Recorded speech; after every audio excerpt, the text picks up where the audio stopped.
देखें, असम्बलियों को छोड़ने की बात की थी इमरान खान साहब ने लॉन्ग मार्च के आखिरी जलसे में 26 नवंबर को दिल्ली में। उन्होंने कहा था कि हम असम्बलियाँ छोड़ेंगे। तो छोड़ेंगे का जो उनका ऐलान था, उसकी दो ही शक्लें हो सकती हैं कानूनी आईनी तौर पर। एक ये है कि असम्बलियों को तहलील कर दिया जाए, और दूसरा ये है कि अगर असम्बलियों की तहलील में कोई आईनी रुकावट बनती है या कोई पॉलिटिकल रुकावट बनती है, तो फिर दूसरा ऑप्शन ये है कि इस्तीफे दे दिए जाएँ। ये दो रास्ते हैं आइन के तहत, दो तरीके हैं। तो पहली प्रायोरिटी तो असम्बली को तहलील करने की है कि उस तरीके से तहलील किया जाए, और उसके बाद दोबारा इंतखाबात के लिए मामला। खैबर पख्तूनख्वा में तो एज सच बज़ाहिर हमें कोई रुकावट या कोई प्रॉब्लम नज़र नहीं आ रही, क्योंकि यहाँ हमारी 2/3 मेजॉरिटी भी है, 95 हमारे अपने अरकान हैं, एक हमारे साथ वो काफ़ी के हैं, फिर कुछ आज़ाद अरकान भी सपोर्ट करते रहे। तो यहाँ पर तो हमें कोई मसला बज़ाहिर नहीं नज़र आ रहा। लेकिन पंजाब का अभी मामला क्लियर नहीं है। पंजाब के बारे में अब हम फ़िलहाल वेट कर रहे हैं, और उस पर ही बात हुई है पार्टी के इजलास में। जो पहला इजलास हुआ इमरान खान साहब के ऐलान के बाद, जो पहला इजलास हुआ उसमें इस मौजू पर बात की गई। तो मुख्तलिफ आरा सामने आई तरीक़ाकार के बारे में, और साथ ही साथ फिर टाइम फ्रेम के बारे में। उस पर पार्टी ने फिर फैसला ये किया कि शाह महमूद कुरैशी साहब की निगरानी में एक कमेटी बनाई है, और उस कमेटी का काम यह है कि वो पूरे प्रोसेस को देखे, उस अमल को देखे, उसका जो आईनी और कानूनी तरीक़ाकार मुतय्यन करना है उसके बारे में बात करे, और टाइम फ्रेम डिसाइड करे कि कौन सा स्टेप कितने टाइम के बाद लेना है। तो एक तो ये कमेटी जो बनी है वो मुशावरत भी कर रही है, और इम्कान है कि हफ्ते के दिन यानी परसों वो अपनी रिपोर्ट पेश करेगी। उस रिपोर्ट में वो कुछ सिफारिशात मुरतब करके पेश करेंगे पार्टी को, और पार्टी फिर उसकी रोशनी में। बात यह है, जो ये मेरी अपनी ज़ाती राय भी है, तज्ज़िया भी है, और कुछ दीगर जो तज्ज़ियाकार हैं इस वक्त वो भी इस पर बात कर रहे हैं, कुछ पॉलिटिकल कमेंटेटर्स भी इस पर बात कर रहे हैं कि असल मकसद असम्बलियों की तहलील का क्या है। जो खान साहब ने ऐलान किया कि मैं असम्बलियाँ छोड़ रहा हूँ, उस ऐलान के पीछे मकसद क्या था, या फ़लसफ़ा क्या था, सोच क्या थी। तो वो बुनियादी अहमियत की बात है, उसको उस पर क्लियर होना चाहिए।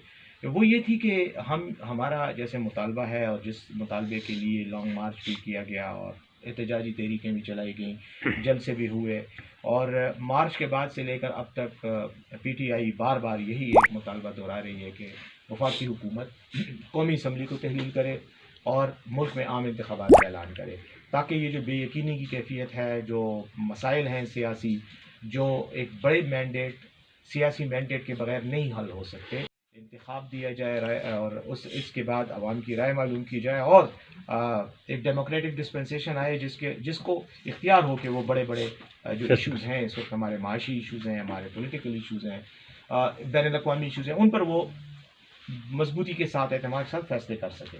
तो दिस इज़ दी आइडिया। अब एक सवाल जिस पर बहस भी हुई है पार्टी के इजलासों में भी, और पॉलिटिकल, जैसे मैंने कहा, पार्टी के अलावा भी लोग ये बात करें कि क्या खैबर पख्तूनख्वा और पंजाब की असम्बलियों को तोड़ने से, तहलील करने से, पाकिस्तान तहरीक इंसाफ अपना वो जो बुनियादी मुतालबा है आम इंतखाबात, क्या उसको हासिल कर सकेगी, या उस तरफ कोई पेशरफ्त हो सकेगी?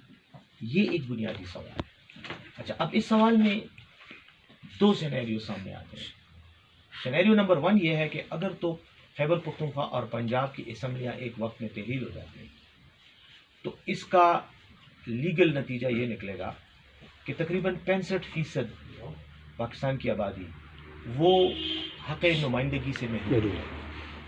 ठीक है, अब 65% आबादी बड़ी आबादी है, तो मेरे ख़्याल में उस सूरत में तो वफाकी हुकूमत को ज़रूर जो है वो एक आईनी रिक्वायरमेंट भी बन जाएगी, और जब असम्बली को तहलील करके पूरे मुल्क में आम इंतखाबात के लिए तारीख मुकर्रर की जाए और ऐलान किया जाए, क्योंकि 65% आवाम की को हक़ नुमाइंदगी दिए बगैर फिर आप जो फैसले करेंगे तो वो फैसले आपके क्रेडिबल नहीं होंगे, उनमें वज़न नहीं होगा, उनमें जमहूरी जो एक सेंटिटी है। पंजाब की असम्बली तहलील नहीं होती फ़र्ज़ पर। पंजाब की मैं बात इसलिए कर रहा हूँ कि पंजाब में इस वक्त जो सूरत हाल है वो ये है कि हम एक इत्तेहादी हुकूमत का हिस्सा हैं। पीटीआई की अपनी इतनी तादाद नहीं है कि वो हुकूमत बना सके, इसलिए हमने मुस्लिम लीग काफ के साथ मिल के हुकूमत बनाई। तो अगर तो इत्तेहादी हुकूमत ये फैसले करने पे तैयार हो जाती है कि असम्बलियों को तहलील करना है, तो फिर तो हम मेरे ख्याल में वो जो एक्चुअल मुतालबा हमारा है आम इंतखाबात, उसकी तरफ हम मूव कर सकते हैं।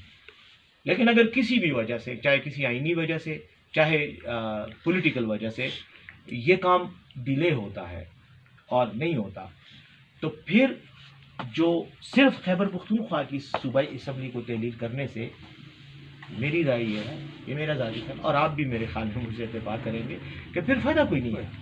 फिर तो असम्बली को तहलील आप कर देंगे तो क्या हो सके, कुछ भी नहीं होगा। उसके बाद वो मतलूबा प्रेशर जो आपको चाहिए अपने मुतालबे को मनवाने के लिए, वो शायद हम वफाकी हुकूमत पर नहीं डाल सकेंगे। दूसरा जो एक अहम इसमें नुक्ता जो बाज़ लोग सामने ला रहे हैं वो ये है कि अगर वफाकी हुकूमत इलेक्शन आम इंतखाबात नहीं कराती है और आप खैबर तहलील कर देते हैं, तो ये जितनी मुद्दत बाकी है अभी पार्लियामेंट की, तकरीबन 8-9 महीने तो बाकी है ना, कितने, अगस्त तक, तो 2 महीने, 1 महीना ये ले लें तो ये तकरीबन 9 महीने हो गए, ठीक है। तो ये 9 महीने क्या जो इलेक्शन होगा 9 महीने के लिए होगा जी, और या ये 5 साल के लिए होगा, क्योंकि ये भी पॉसिबल नहीं होगा मेरे ख्याल में आईनी तौर पर। अब इस पर असल में हमारा कानून भी खामोश है, क्योंकि ये सिचुएशन पहले आई नहीं, तो कभी ऐसा मौका नहीं आया कि ये सिनेरियो आया हो जिस पर सुप्रीम कोर्ट ने, अदालतों ने कोई फैसला दिया हो। तो ये एक इम्कान पैदा हो सकता है कि अपोजिशन की तरफ, जो हमारी अपोजिशन है, मैं उनकी बात कर रहा हूँ, पीडीएम की जो पार्टियाँ हैं, उनकी तरफ से ये मुतालबा है कि भाई ठीक है, आप इंतखाब तो कर सकते हैं लेकिन 9 महीने के लिए करें। बाई इलेक्शन वो ज़िमनी इंतखाब कहलाया जाएगा, उसको आप आम इंतखाब या पूरा इंतखाब नहीं कह सकते। तो ये एक हमारे लिए एक सवालिया निशान है, एक ये। फिर क्या उससे कोई फ़ायदा होगा, मतलब क्या वो हमें अपने मतलूबा हदफ तक पहुंचने में मदद दे सकता है? ज़ाहिर है नहीं दे सकता। इसके साथ साथ फिर कुछ सवालात ये हैं कि अपोजिशन की तरफ से, जो हमारी अपोजिशन है खैबर पख्तूनख्वा में, वो क्या फैसला करते हैं। उनकी तरफ से ये बात आई है लेकिन वो हतमी बात नहीं है। जब उनसे पूछा गया तो उन्होंने कहा कि नहीं, हमारी तरफ से हतमी फैसला नहीं है। वो ये कि क्या वो अदम एतमाद लाने की कोशिश करेंगे या नहीं करेंगे। ज़ाती राय मेरी ये है कि वो ला नहीं सकते खैबर पख्तूनख्वा में। यहाँ पे नंबर गेम की भी बात है, लेकिन अदम एतमाद की मूव जो है ना, वो एप्लीकेशन भी अगर आ जाए तो उसकी वजह से कुछ डिले आ जाएगा ना, कामयाब तो नहीं होगी नेचुरली। लेकिन पंजाब की सूरत अगर तो वहाँ पर अदम एतमाद की तहरीक आ जाती है तो फिर सिचुएशन क्या होगी, हमारे इत्तेहादी क्या बात करेंगे, मैं उसके बारे में चूँकि खुद वसूख से कुछ नहीं कह सकता। और मेरे ख्याल में मुस्लिम लीग काफ की तरफ से चौधरी परवेज़ इलाही साहब की स्टेटमेंट आई थी कि हम इमरान खान के इशारे पर कर देंगे, लेकिन अभी करेंगे या नहीं करेंगे, आगे किस तरह से करेंगे, और जिस तरह के बाज़ जगहों में बातें हो रही हैं पंजाब में ख़ास तौर पे फॉरवर्ड ब्लॉक बनने की और इस तरह की, ये चीज़ें असल में इस फैसले पर, मैं ये नहीं कह रहा कि फ़ैसला तब्दील होगा, लेकिन फ़ैसले पर अमल दरामद करने में वक्त का जो फैक्टर है उस पर असरअंदाज इस तरह के इकदाम हो सकते हैं।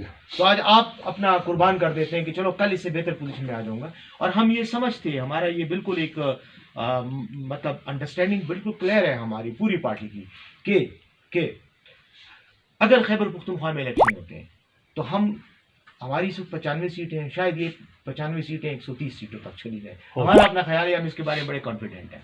लेकिन हमें तो फ़ायदा है, लेकिन क्या ओवरऑल हमारी उस स्ट्रेटजी पे असर पड़ता है, और अगर उस पर नहीं पड़ता और हमारा मुतालबा जो है उस तरफ हम पेशरफ नहीं कर सकते, तो फिर यहाँ पर क्या सिर्फ एक सूबे में दोबारा से इंतखाब कराने का। इस वक्त अगर मैं बहुत ही एक कंजर्वेटिव फिगर आपके सामने रखूँ तो 118 बिलियन रुपए, तकरीबन 118 अरब रुपए तकरीबन हमारे वाजिबुल अदा हैं उस साइड से। ये फ्रेश है ना इस बजट के? इस नहीं आपका भी है उसको नहीं, वो साहब का तो छोड़े, वो तो फिर बहुत ज्यादा महंगा है। जी जी। लेकिन अगर बिल्कुल मैंने जैसे कहा ना कि बिल्कुल ही अगर आप इस वक्त की मौजूदा सूरत हाल को वक्ती तौर पे देखें तो ये तो हमारी क्लियर कट उनकी तरफ बनते हैं। इसमें कई चीजें हैं, कई मदों में हैं, वो हमें नहीं दे रहे। अच्छा, अब ना देने की कोई वजह भी नहीं है। या तो ये हो ना कि वफाक भी माली बहरान का शिकार हो, वहां भी पैसे ना हो, तो हम कह सकते हैं कि चलो यार सूबे को नहीं दे रहे, मरकज के पास भी नहीं है, और ओवरऑल मुल्क के इंटरेस्ट में यह है कि ठीक है मरकज पे दबाव ना डाला जाए क्योंकि उनको और भी अखराजात करने। लेकिन ऐसी बात नहीं है, मरकज के पास पैसे हैं और हमारे पैसे बड़े आराम से दे सकते हैं, लेकिन नहीं दिए जा रहे। अब उसकी वजह क्या है? एक तो बज़ाहिर तो वजह यही है कि तासुब है, पॉलिटिकल तासुब, पॉलिटिकल दुश्मनी, उसका इजहार कर रहे हैं और हमें तंग कर रहे हैं। अच्छा, लेकिन तंग करने के अलावा मेरी राय यह है कि इनका एक और डिज़ाइन भी है कि ये हमारे रास्ते में रुकावटें डालते हुए, इनको पता है कि खैबर पख्तूनख्वा वाहिद सूबा है जहाँ पाकिस्तान तहरीक इंसाफ की एक मजबूत हुकूमत है और मेजॉरिटी की हुकूमत है। हमारे पास इस वक्त एक यही प्रॉब्लम है, यानी फाइनेंशियल। अगर ये फाइनेंशियल मसला हमारा सेटल हो जाता है तो हमारा और कोई प्रॉब्लम नहीं है। हम यहाँ पे डेवलपमेंट काम हमने पहले भी किए हैं, प्रोग्राम में हम अपने काम बड़े आराम से कर सकते हैं और हम अपने नेक्स्ट इलेक्शन जो है उसमें हम बड़े मजबूत तरीके से जाकर अपनी परफॉर्मेंस के बेस पर दोबारा इंशाल्लाह जीत सकते हैं। मसला ये आ रहा है कि जो और जो इनके तौर तरीक़ों से एक क्लियर कट इंडिकेशन हमारे सामने आ रही है वो ये है कि ये हमारे सूबे को बाय डिज़ाइन फेलियर की तरफ लेके जा रहे हैं कि सूबा फेल हो, अपने मामलात ना वो कर सके, मैनेज कर सके, और हमें बुनियाद और जवाज़ मिल जाए गवर्नर राज लगाने का या सूबे में फाइनेंशियल इमरजेंसी लगाने का, ताकि इख्तियारात हमारे हाथ में आ जाए और इनको हम फेल साबित कर सकें। तो मेरी राय तो हम तो यही समझते हैं। अब उस सिलसिले में हमने फिर किया ये कि हमने बार बार इनसे बात की।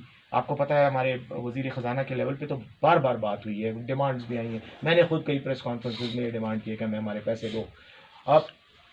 अब हमने फिर काबीना का स्पेशल इजलास बुलाया। उस स्पेशल इजलास में सूबाई हुकूमत को एम्पावर किया गया, इख्तियार दिया गया कि आप कानूनी रास्ता भी अपनाएं। तो उस सिलसिले में हमने फिर यही फैसला किया कि एक एफ़र्ट हम करेंगे जो नेशनल फाइनेंस कमीशन है उन तक, जो काउंसिल ऑफ कॉमन इंटरेस्ट है, CCI है, ये जो इदारे हैं इनको हम एक बार रस्मी तौर पर, बाज़ाब्ता तौर पर एक बार अप्रोच करेंगे, अपनी वो जिसको कहते हैं उतमाम हुज्जत, वो उतमाम हुज्जत एक बार करेंगे। ना किया तो फिर हम स्टेट वे जो है वो हम सुप्रीम कोर्ट में मरकज़ के खिलाफ जाएंगे। ठीक है, हाँ, वो पैसे वहाँ जा रहे हैं, जो भी हैं, थोड़े हैं ज़्यादा हैं, लेकिन वो वहाँ जा रहे हैं, और उन अजला का जो हिस्सा हमें मिलना चाहिए खैबर पख्तूनख्वा को, जिसकी इन्होंने कमिटमेंट की है। जब आईनी तरमीम हुई थी तो फेडरेशन ने कमिटमेंट की थी कि जो हमारे वो पैसे हैं वो हमें देंगे, वो नहीं दे रहे। अब जब वो नहीं दे रहे तो यकीनन हमारा मतलब ऐसा ही है कि मैं आपसे तो पैसे ले रहा हूँ, लेकिन जो मेरी जिम्मेदारी बनती है कि मैं आपको वापस करूं, जो आपका हक है वो मैं आपको नहीं दे रहा, तो ऑटोमेटिकली हमें अपना डेवलपमेंट बजट कट करना पड़ रहा है।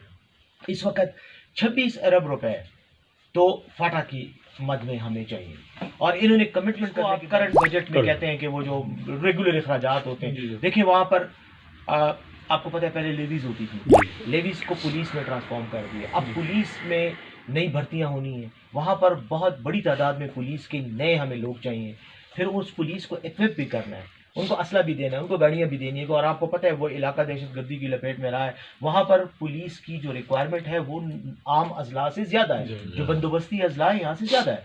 अच्छा, उसके साथ साथ फिर हेल्थ में, एजुकेशन में, वहाँ पर हमें बहुत बड़े पैमाने पर लोगों को रिक्रूट करना है, नई भर्तियाँ करनी है, उनकी तनख्वाहें, फिर उनके बाकी जो डेवलपमेंट के अखराजात हैं।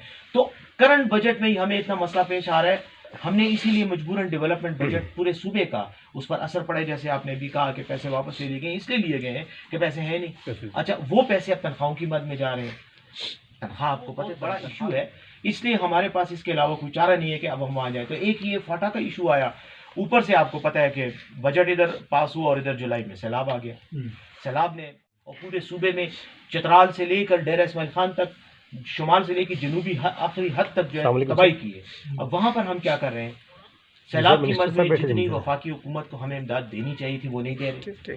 वैसे दे रहे हैं कि वो कहते हैं कि भूखे को पेट भर के खाना भी ना दो, इतना दो कि उसकी भूख भी बरकरार रहे और वो मरे भी ना। तो हमारे साथ ये तासुब बढ़ता गया कि आपको पता है सैलाब में बाहर की दुनिया ने हमें मदद दी, ठीक है, पाकिस्तान को दी। जी यूनाइटेड नेशंस के secretary general Antonio Guterres Pakistan आए, जी उनको सुन केपी की तरफ लेके ही नहीं आए। हाँ सुनने लगे। हालांकि हेलीकॉप्टर का एक राउंड ही देना था ना, हाँ। वो ज्यादा से ज्यादा 15 मिनट में वो पूरा कमेटी क्या कहती है। हमारी कमेटी की तरफ से जब बात आएगी उसकी रोशनी में फिर हम आगे